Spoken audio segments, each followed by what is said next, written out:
અમરેલીના ફતેપુરમાં વિશ્વવિખ્યાત સંત ભોજલરામ બાપાની 239મો પ્રાગટ્ય મહોત્સવની ઉજવણી કરવામાં આવી હતી। આ મહોત્સવમાં મુખ્ય દાતા પરસોત્તમ ગજેરાની રક્તતુલા કરવામાં આવી હતી।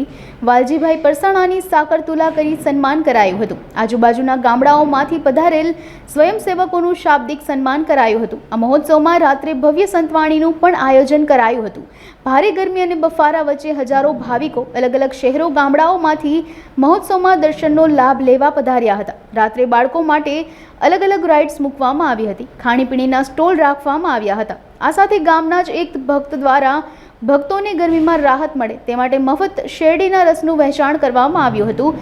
ભક્તોના ભોજન પ્રસાદ ભરવાની વ્યવસ્થા માટે ટ્રેક્ટરની ટ્રોલીનો ઉપયોગ કરવામાં આવ્યો હતો। આ મહોત્સવમાં અમર ડેરીના ચેરમેન અશ્વિન સાવલિયા, મનસુખ સાવલિયા, વ્રજ ડેવલપર રાજકોટ મહેશ સાવલિયા, ધીરુ અકબરી, મુકેશ સાવલિયા, કિશોર કિકાણી વગેરે દાતાઓનું મહંત ભક્તિરામ બાપુએ શાલ ઓઢાડી પુસ્તક અને બાપાની મૂર્તિ આપી સન્માન કરવામાં આવ્યું હતું। બાપાની જે આજે ફતેપુરની ધરતી ઉપર ભોજલધામમાં પૂજ્ય ભોજલરામ બાપાની 239મી પ્રાગટ્ય ઉત્સવ બહુ ધામધૂમથી અને લાખોની મેદનીની વચ્ચે થયો।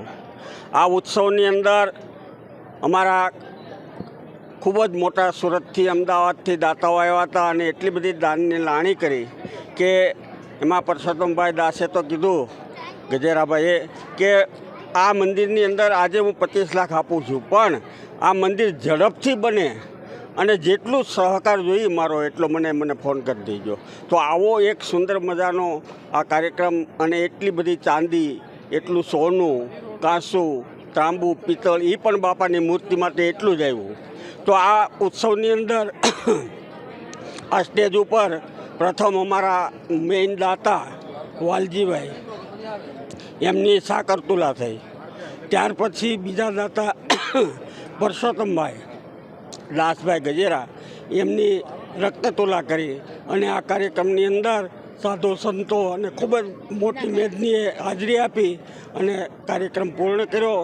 એ બદલ સૌને હું અભિનંદન આપું છું અને આપની ચેનલને પણ અભિનંદન આપું છું કે આવું સુંદર મજાનું કાર્ય લોકો સુધી પહોંચાડો છો। જય ભોજલરામ।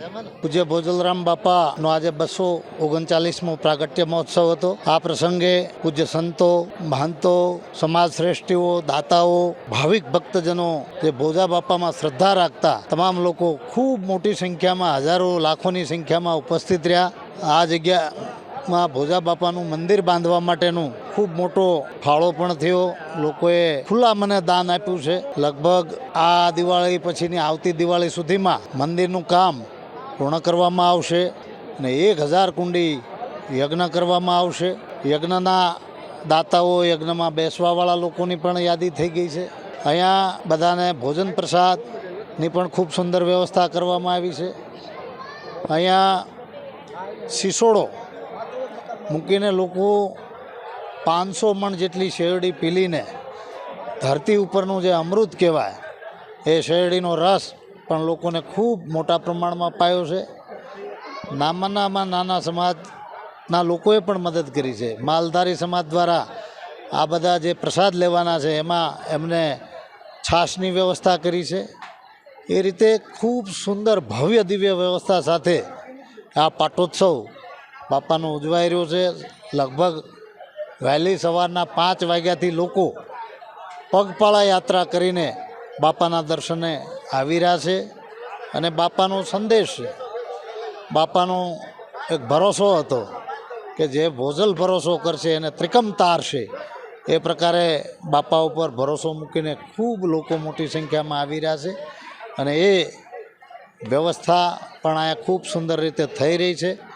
તો ભોજા બાપાની બધા જ સમાજ ઉપર, તમામ ભક્તો ઉપર ખૂબ અસીમ કૃપા ઉતરે એવી બાપાના ચરણોમાં પ્રાર્થના। જય ભોજલરામ।